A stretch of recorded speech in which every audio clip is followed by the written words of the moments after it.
الحمد لله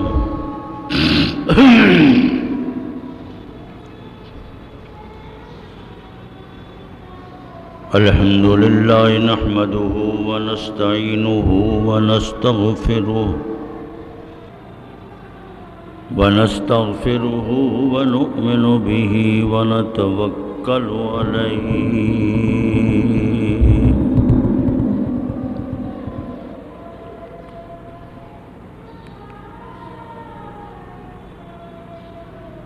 ونعوذ بالله من شرور أنفسنا ومن سيئات أعمالنا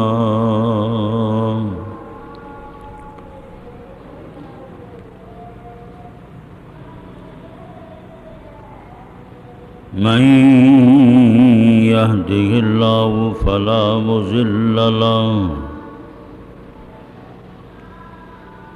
ومن يضلله فلا هادي له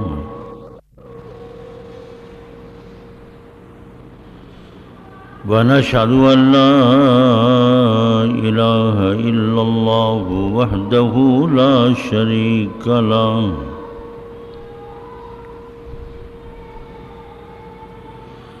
ونشهد أن سيدنا ومولانا محمدا عبده ورسوله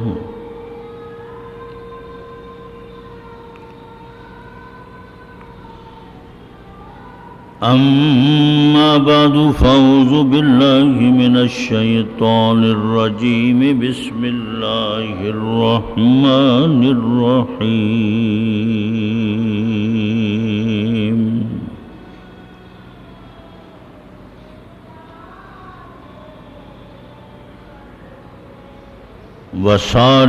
وسارعوا إلى مغفرة من ربكم وجنة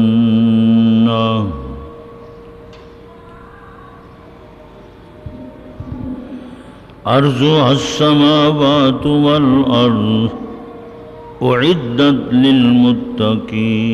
للمتقين الذين ينفقون في السراء والضراء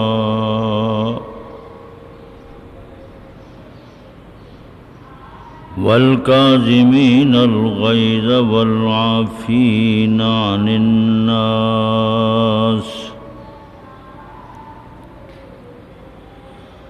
والله يحب المحسنين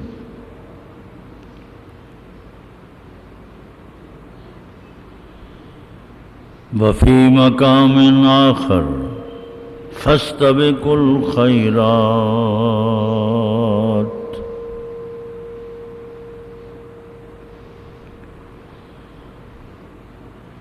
رب اشرح لي صدري ويسر لي أمري واحلل عقدة من لساني يفقهوا قولي سبحانك لا علم لنا إلا ما علمتنا إنك أنت العليم الحكيم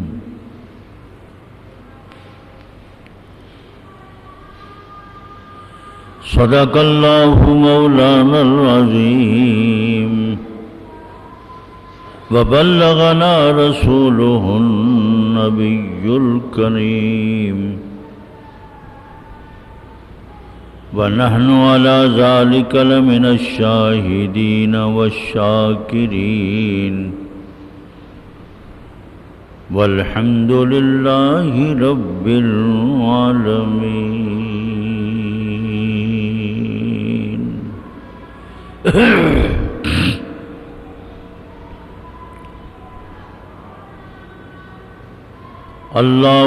اللهم صل على محمد وعلى آل محمد كما صليت على إبراهيم وعلى آل إبراهيم إنك حميد مجيد.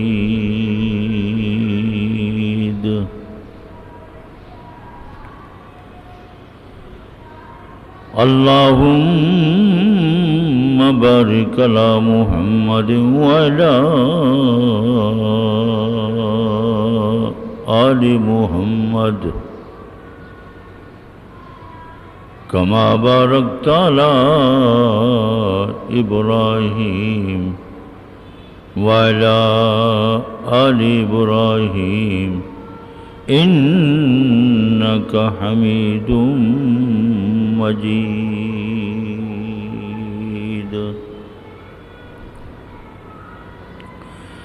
یا رب صل وسلم دائما ابدا على حبیبک خیر الخلق کلہم.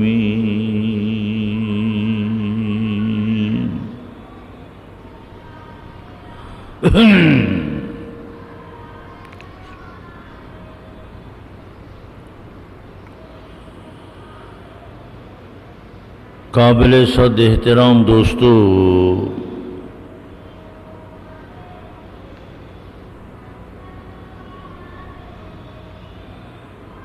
آج کے خطبے میں چوتھا پارہ سورہ آل عمران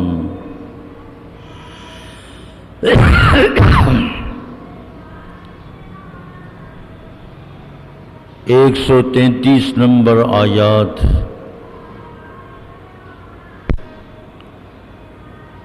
خطبہ میں تلاوت ہو چکی ہے.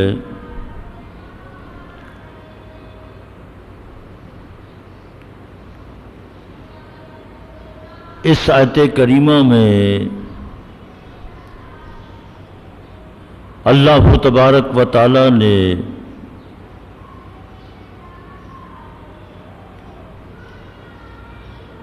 مسارعت یعنی نیکی میں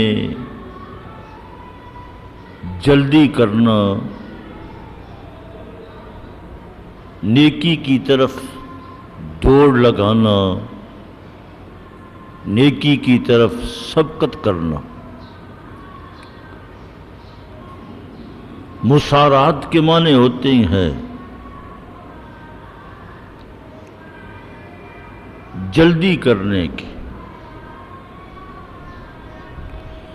جب اللہ تبارک و تعالیٰ کی طرف سے ایک مومن، ایک مسلمان، ایک خدا کا برگزیدہ بندہ، نمازی، روزہ دار، توبہ استغفار کرنے والا شخص جب اپنے دل پر نگاہ ڈالتا ہے، توجہ ڈالتا ہے، تو اس کے دل دماغ کے اندر یہ بات آ جاتی ہے کہ اللہ تبارک و تعالیٰ کی طرف سے مجھ پر بے انتہا اللہ کی رحمت، اللہ کا فضل، اللہ کا کرم. اللہ تبارک و تعالیٰ مسلسل مجھ کو اپنی رحمتوں سے اور اپنے فضل و کرم سے نوازتا رہتا ہے. جب اللہ ہی اس قدر انعام و اکرام کرنے والے ہیں تو پھر مجھے بھی نیکیوں کی طرف، خدا کی مغفرت کی طرف، اللہ کی رحمت کی طرف بڑھنا چاہیے، دوڑ لگانی چاہیے. قرآن پاک کے اندر موجود ہے ایک اور مقام پر فاستبقوا الخیرات.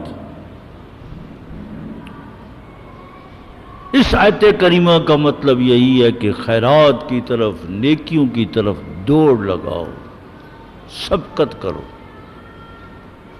ایک دوسرے سے آگے نکلنے کی کوشش کرو۔ قرآن و سنت کی روح سے یہی بات معلوم ہوتی ہے کہ نیکیوں میں، نیکیوں کو جمع کرنے میں، اپنی آخرت بنانے میں، اپنی قبر کو سنوارنے کے لیے، اپنی موت کو سنوارنے کے لیے، خدا کے پاس جانے کے لیے ایک مسلمان اور مومن اس کی شان یہی ہو کہ وہ سبقت کرے، نیکی میں جلد بازی کرے۔ جب اس کے دل کے اندر یہ خیال آئے کہ ہاں میں نے نوافل پڑھنے ہیں، میں نے نماز ادا کرنی ہے، میں نے تہجد ادا کرنی ہے، اشراق ادا کرنی ہے، تو پھر دیر نہ کرے، تاخیر نہ کرے۔ انسان کے ساتھ یقیناً شیطان، نفس ہر وقت ساتھ لگا ہوا ہے۔ ان الشیطان یجری کمجری الدم، یہ شیطان انسان کے وجود میں اس طرح دوڑتا ہے جس طرح خون چلتا ہے۔ دیکھیے خون بے شمار انسانی وجود کے اندر شریانیں ہیں، رگیں ہیں۔ اللہ تبارک و تعالیٰ کی طرف سے انسانی جسم کا نظام اس قدر عمدہ ہے کہ پاؤں کے ناخن سے لے کر سر تک کوئی ایسا حصہ چھوٹا بڑا جو جگر خون پیدا کرتا ہے، اللہ تبارک و تعالیٰ اس خون کو انسانی وجود کے اندر مسلسل رواں دواں فرماتے ہیں۔ اس سے زندگی ملتی ہے، قوت ملتی ہے، اس سے انسانی جسم کی نشو و نما ہوتی ہے۔ لہذا شیطان کے بارے میں حضور پاک صلی اللہ علیہ وسلم نے ارشاد فرمایا کہ اللہ تبارک و تعالیٰ کی طرف سے اس نے مہلت لی ہوئی ہے، یہ انسانی وجود کے اندر نقل و حرکت جاری رکھتا ہے، ہر انسان کو نیکی سے دور رکھتا ہے، نیک اعمال سے دور رکھتا ہے، خیرات سے دور رکھتا ہے۔ اس لیے جب داعیہ پیدا ہو، ایک ذہن بنے، دل اور دماغ کے اندر یہ بات آئے کہ مجھے نیکی کرنی چاہیے، تو پھر نیکی کے عمل میں تاخیر نہیں ہونی چاہیے۔ فوری طور پر آدمی نوافل ادا کر لے، مسجد کی طرف آ جائے۔ حدیث پاک میں آتا ہے کہ کچھ صحابہ حضرت سیدہ عائشہ صدیقہ رضی اللہ تعالیٰ عنہا کے پاس تشریف لائے، اور ان صحابہ نے حضرت سیدہ ام المومنین والمومنات سے یہی دریافت کیا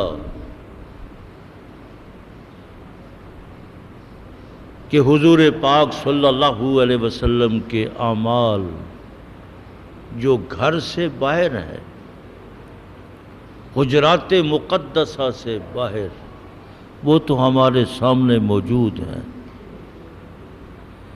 ہم مسلسل حضور پاک صلی اللہ علیہ وسلم کو مختلف اعمال میں، نیکیوں میں، حسنات کے اندر ہم دیکھتے ہیں، ہمیں وہ اعمال یاد ہے۔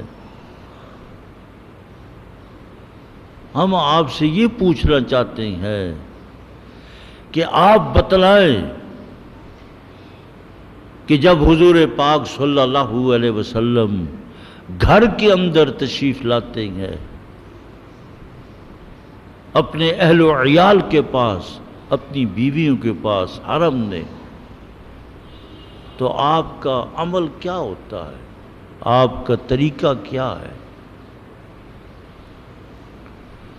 حضرت سیدہ عائشہ صدیقہ رضی اللہ تعالیٰ عنہا نے فرمایا کہ جب حضور پاک صلی اللہ علیہ وسلم گھر کی زندگی میں داخل ہوتے ہیں تو پھر ہمارے ساتھ گھل مل جاتے ہیں، ہمارے ساتھ بے تکلف ہو جاتے ہیں، اپنی بیویوں کے ساتھ بے تکلف، بے تکلفی سے آپ اٹھتے تھے، بیٹھتے تھے، گفتگو فرماتے تھے۔ جب ہم کوئی مسئلہ پوچھتی ہیں تو آپ صلی اللہ علیہ وسلم علمی وضاحت فرماتے تھے، مسئلے کی وضاحت فرماتے تھے۔ بہت سے ایسے مسائل ہیں جن کا تعلق مخصوص طور پر عورتوں کے ساتھ ہے، تو صحابیات ازواج مطہرات کے پاس جا کر مختلف سوالات فرمایا کرتی تھیں، تو ازواج مطہرات جو جس سوال کا علم ہوتا تھا وہ صحابیات سے فرما دیتی تھی، جس کا علم نہیں ہوتا تھا اس کو یاد رکھتی تھی کہ آپ صلی اللہ علیہ وسلم تشریف لائیں گے تو حضور پاک سے پوچھیں گے۔ تو ازواج مطہرات صحابیات کے مختلف سوالات آپ صلی اللہ علیہ وسلم کے سامنے پیش فرماتی تھی اور آپ ایک ایک کا جواب ارشاد فرماتے تھے۔ گویا کہ آپ کی ازواج مطہرات وہ امت کے لیے اور امت کے حق میں وہ بہترین معلمات تھی، وہ استانیہ تھی، وہ پروفیسر تھی۔ تو عورتوں کے ساتھ مخصوص مسائل قرآن و سنت کے اندر موجود ہیں، حدیثیں بھری پڑی ہیں۔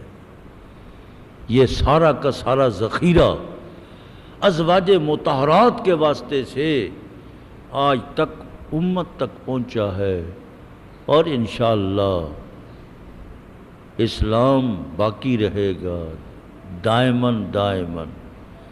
جب تک اسلام باقی ہے تو عورتوں کے وہ مسائل بھی منتقل ہوتے چلے جاتے۔ ارشاد فرمایا حضرت سیدہ نے کہ آپ صلی اللہ علیہ وسلم ہمارے ساتھ گھریلو کام کاج کے اندر بھی مشغول ہو جاتے تھے۔ گھر میں کوئی کام ایسا آ گیا تو ہمارا ہاتھ بٹاتے تھے اور ہمارے قریب کبھی آپ گھر میں نوافل، عبادت، تلاوت، ذکر، اذکار، وظائف میں، یعنی تعلیم میں، تعلم میں، درس میں، تدریس میں، گھریلو کاموں میں ازواج مطہرات کے ساتھ مل کر گھریلو کام کرنے میں بھی آپ صلی اللہ علیہ وسلم کو کوئی عار نہ تھا، یہ آپ کی زندگی تھی۔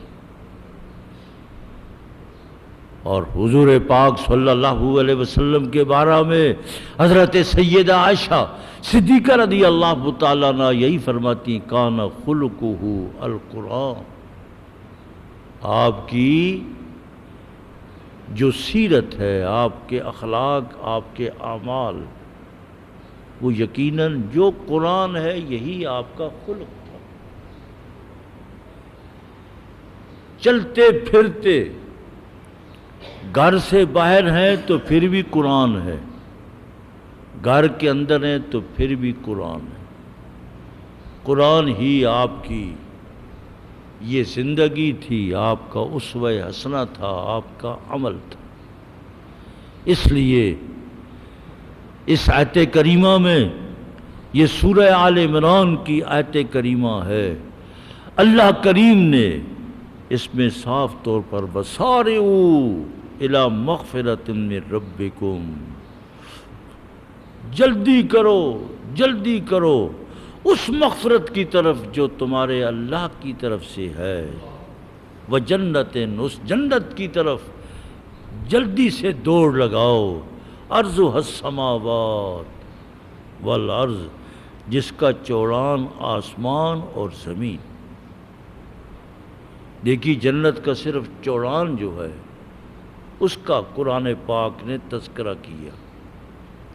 ہمیشہ ہر چیز کا عرض بھی ہوتا ہے، طول بھی ہوتا ہے، لیکن جنت کا تذکرہ کرتے ہوئے قرآن پاک نے، قرآن حکیم نے صرف عرض کا ذکر کیا، چوڑائی کا ذکر فرمایا، طول. چونکہ ہمارا علم محدود ہے، ہم زمین کے اوپر رہنے والے، آسمان کے نیچے رہنے والے، ہم سب کا علم بھی آسمان اور زمین میں محدود ہے. طول ہم سمجھ ہی نہیں سکتے، ہمارے فہم سے، ہماری یعنی ہمارے شعور سے اور ہماری دانش سے وہ بلند برتر تھا، جس بنا پر قرآن پاک نے جنت کا تذکرہ کرتے ہوئے یہی ذکر فرمایا، عرضها السماوات والارض، اس کا چوڑان تو آسمان اور زمین ہے. مفسرین، علماء، محدثین اس کو اور وسعت دیتے ہوئے کہتے ہیں کہ زمین آسمان کے چوڑان سے بھی بڑھ کر. اب طول کا تذکرہ نہیں کیا، ہمیشہ طول زیادہ ہوتا ہے، عرض چھوٹا ہوتا ہے. یہ ایک دنیا کے حساب کا ایک واضح اور کھلا ہوا قانون ہے کہ طول بڑا ہوگا. اللہ کریم نے اپنا گھر جو تعمیر کیا اس کا طول بھی دیکھے، اس کا عرض بھی. تو اللہ کا گھر ہے، طول اس کا زیادہ ہے، عرض تھوڑا ہے. تو ہمیشہ طول زیادہ، عرض تھوڑا ہوتا ہے. قرآن حکیم نے یہاں پر جنت کا صرف عرض ذکر کیا کہ سارے کے معنی مسارت کے معنی جلدی کرنے کی، نیکی. جب نیکی کا داعیہ پیدا ہو تو پھر اس میں دیر نہ کرو، تاخیر نہ کرو. یہ نہیں کہ کل سے شروع کروں گا. جب توبہ اور استغفار کی توفیق ملے تو فوراً اسی وقت سے نیکی کا آغاز کر دینا چاہیے. آج نیکی کی طرف ہماری دوڑ نہیں، دنیاوی طور پر بہت دوڑ لگی ہوئی ہے. ہر شخص دنیاوی طور پر وہ دوڑ لگاتا ہے کہ میں فلاں سے آگے نکل جاؤں، فلاں سے آگے نکل جاؤں. مالی طور پر وہ فلاں مقام پر پہنچا ہوا ہے، میں آگے نکل جاؤں، اس سے آگے نکل جاؤں. دنیاوی طور پر تو دوڑ لگی ہوئی ہے، لیکن قرآن پاک یہ کہتا ہے دنیاوی طور پر اس دوڑ کو، اس سبقت کو ترک کرے، دینی طور پر، نیکی کے طور پر دوڑ لگانی چاہیے. اور پھر حضور پاک صلی اللہ علیہ وسلم نے بڑی عمدہ بات حدیث پاک میں موجود ہے.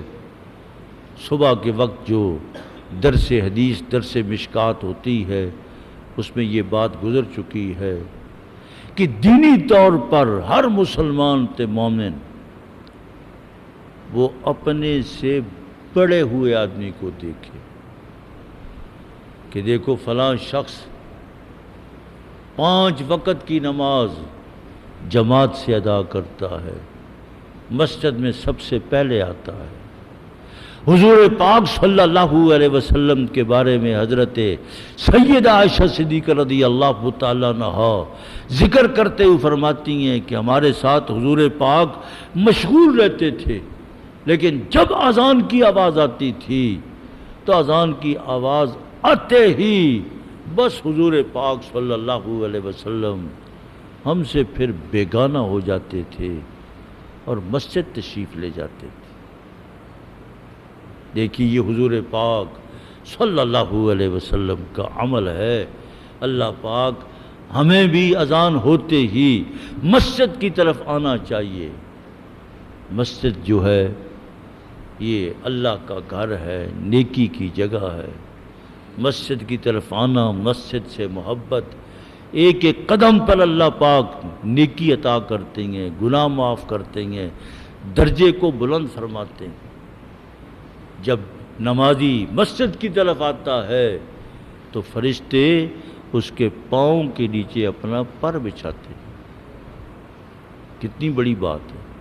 جتنی دیر تک مسجد میں آ کر جماعت کا، نماز کا انتظار کرتا ہے نمازی، تو وہ بیٹھا ہوا ہے، لیکن اللہ کی بارگاہ میں، خدا کے سیکریٹریٹ میں، اللہ کے حساب میں وہ گویا کہ نماز ہی پڑھ رہا ہے۔ آپ حضرات بیٹھے ہوئے وعظ سن رہی ہیں، قرآن و سنت کی باتیں سن رہی ہیں، لیکن اللہ کریم کے سیکریٹریٹ میں، فرشتوں کی نگاہ میں آپ نمازی ہی ہیں۔ جس طرح ایک نمازی کو نماز کے دوران اللہ تبارک و تعالی قبول فرماتا ہے، مسجد میں آنے والے کو جو جماعت کے انتظار میں بیٹھا ہوا ہے، اللہ کی بارگاہ میں وہ نمازی ہی ہے۔ تو حضرت ابو اللیث بہت بڑے محدث گزرے،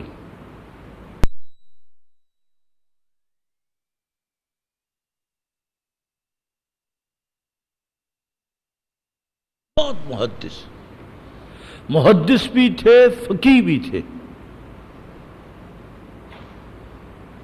تو ارشاد فرماتی ہیں ایک میرا ابتدائی دور تھا، اس ابتدائی دور کے اندر میرا معاملہ دنیا داروں کے ساتھ کاروباری زندگی میں،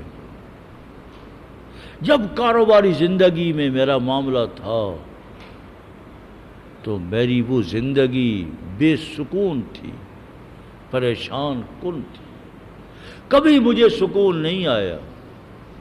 مختلف لوگوں کے کاروبار میں جاتا تھا، ان کے گھروں میں جاتا تھا، بازاروں میں جاتا تھا، ان کا لباس دیکھا، ان کا مقام دیکھا، ان کا کاروبار دیکھا، تو مال کی حرص پیدا ہوتی تھی۔ میرا مکان تو ایسا نہیں، میرا محل تو ایسا نہیں، میرا کاروبار تو ایسا نہیں، میں بے سکون رہا۔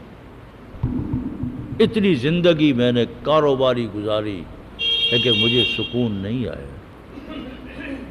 پھر میں نے فیصلہ کیا کہ اب دنیاوی طور پر جو حضور پاک کا ارشاد ہے کہ دنیاوی طور پر ہمیشہ اپنے سے کمتر لوگوں کو دیکھو، پھر میں نے اپنے کمتر، جو دنیاوی طور پر مجھ سے کمتر لوگ تھے، ان کے ساتھ پھر میرا معاملہ، میری ان کے ساتھ اٹھنا بیٹھنا، مشاورت جاری رہی۔ مجھے اللہ نے سکون دے دیا، الحمدللہ۔ یہ لوگ بھی تو ہیں، ان کے پاس فلاں چیز نہیں ہے، مجھے اللہ نے یہ چیز دی ہے۔ یہ بھی ہیں ان کے پاس فلاں چیز نہیں ہے، اللہ نے مجھے یہ چیز دی ہے۔ پھر اللہ نے مجھے پرسکون بنا دیا۔ ہمیشہ سوسائٹی کا اثر پڑتا ہے۔ جب بڑی سوسائٹی میں جائیں گے، بڑے لوگوں کے پاس جائیں گے، مال و دولت والوں کے پاس جائیں گے، مال و دولت والوں کی آبادیوں میں جائیں گے، ان کے مکانات کو دیکھ کر، کوٹھیوں کو، بلڈنگوں کو، اور اس مارکیٹ کو دیکھ کر، کاروباری زندگی کو دیکھ کر خود بخود بے سکونی پیدا ہوتی ہے۔ قربان جاؤں حضور پاک صلی اللہ علیہ وسلم کا یہ عمدہ ارشاد کہ دینی طور پر اپنے سے بڑے کو دیکھو، کہ دیکھو یہ 5 پارے تلاوت کرتا ہے، اتنی تسبیحات کرتا ہے، یہ نوافل پڑھتا ہے، اشراق پڑھتا ہے، یہ صلاۃ الزوال ادا کرتا ہے، صلاۃ الاوابین ادا کرتا ہے، تہجد پڑھتا ہے، یہ جماعت میں جاتا ہے، اتنے چلے لگاتا ہے۔ ظاہر ہے جب دیکھیں گے تو ایک خواہش پیدا ہوگی، مجھے بھی ایسا ہی کرنا چاہیے، نیکی کا جذبہ پیدا ہوگا۔ اور دنیاوی طور پر اپنے سے کمتر دیکھنے والوں کو اللہ پاک صبر عطا فرماتے ہیں۔ حضرت شیخ سعدی رحمۃ اللہ علیہ نے بھی گلستان سعدی میں فرمایا میرے پاؤں میں جوتا نہیں تھا تو میں اپنے پاؤں کو دیکھتا تھا کہ میرے پاؤں میں جوتا نہیں ہے، لیکن جب میں بغداد کی جامع مسجد میں پہنچا تو کیا دیکھتا ہوں، تالاب پر وضو کرنے کے لیے آیا تو ایک شخص مجھے نظر آیا جس کے دونوں پاؤں نہیں۔ میں نے فوراً اللہ کا شکر ادا کیا، اللہ تیرا شکر ہے، تیرا شکر ہے کہ تو نے مجھے جوتی نہیں ہے، پاؤں تو ہیں۔ دیکھ، پہلا تو مجھے پاؤں سے تو محروم نہیں کیا، یہ بھی میرا بھائی ہے، اس کے پاؤں نہیں، میرے پاؤں موجود ہیں، جوتی نہیں ہے، آج نہیں کل پرسوں اے اللہ تو جوتی بھی عطا کر دے گا۔ اس لیے حضور پاک صلی اللہ علیہ وسلم کا معیار کتنا عمدہ ہے، کیسے عمدہ انداز سے ترغیب دی ہے کہ دنیاوی طور پر اپنے سے کمتر لوگوں کو دیکھو، کمتر لوگوں میں رہنے سے اللہ پاک شکر کی توفیق عطا فرماتے ہیں، صبر کی توفیق عطا فرماتے ہیں۔ قرآن پاک میں موجود ہے فاستبقوا الخیرات، خیرات کی طرف دوڑ لگاؤ، مسابقت کرو، ایک دوسرے سے آگے نکلنے کی کوشش کرو۔ قرآن پاک کی یہ آیت کریمہ، اس کو ہم بھولے ہوئے، ہماری جو دوڑ ہے اس وقت دنیا میں، جو دوڑ ہے وہ مادہ کی طرف لگی ہوئی ہے، مادہ کی طرف سبقت جاری ہے، دوڑ لگی ہوئی ہے، یہ مل جائے، یہ مل جائے، یہ مل جائے۔ نہیں، دنیا میں رہتے ہوئے قرآن پاک کہتا ہے کہ تمہاری دوڑ اس مغفرت کی طرف لگنی چاہیے جو تمہیں رب کی طرف سے ملنے والی ہے، اس جنت کی طرف دوڑ لگاؤ، عرضها السماوات والارض اعدت للمتقین، اس جنت کو اللہ تبارک و تعالیٰ نے متقین کے لیے تیار کیا ہے۔ وہ متقین کون سے لوگ ہیں؟ الذین ينفقون فی السراء والضراء، یہ متقین کی وہ جماعت ہے جو خدا کے راستے میں دونوں صورتوں میں، جب اللہ نے خوشحالی دی ہے، خوشحالی کے وقت بھی اللہ کے راستہ میں مال خرچ کرتے ہیں، تنگی کے وقت بھی اللہ کے راستے میں مال خرچ کرتے ہیں، دونوں صورتوں میں اللہ کا دیا ہوا مال خدا کے راستے میں دیتے ہیں۔ والکاظمین الغیظ، جب غصہ آ جاتا ہے تو غصے کو وہ متقین پی جاتے ہیں، غصہ پیتے ہیں۔ والعافین عن الناس، اور لوگوں سے وہ درگزر کرتے ہیں۔ عفو کا معاملہ، درگزر کا معاملہ، یقیناً درگزر کا معاملہ ایسا ہے معاشرے کے اندر، محلے کی زندگی میں جتنا بھی آپ درگزر کریں گے، کاروباری زندگی میں، تو درگزر سے ہی سکون ملتا ہے، انتقام لینے سے سکون نہیں ملتا۔ اس لیے فقیہ ابو اللیث کہتے ہیں کہ اللہ تبارک و تعالیٰ نے جب میں نے بڑے لوگوں کو چھوڑا، ان کی زندگی کو ترک کیا، اپنے سے کم تر غریب لوگوں میں آ کر بسیرا کیا، ان کے ساتھ اٹھنا بیٹھنا شروع کیا، معاملات دیکھے، تو اللہ کریم نے میری زندگی کو پرسکون بنا دیا، مطمئن ہو گئی۔ اس لیے جب بھی نیکی کا داعیہ پیدا ہو، سبب پیدا ہو، تو فوری طور پر پھر نیکی شروع کر دینی چاہیے، عمل کریں، اس عمل کو اپنی عملی زندگی میں لائیں گے، عمل شروع کر دیں۔ یہ وقت کسی کا ساتھ نہیں دیتا، موت ہمارے سروں پہ منڈلا رہی ہے، زندگی بہت تھوڑی ہے۔ اللہ پاک ہم سب کو نیکی کی طرف سبقت اور دوڑ لگانے کی توفیق عطا فرمائے۔ جن حضرات نے سنتیں نہیں پڑھی، سنتیں پڑھیں۔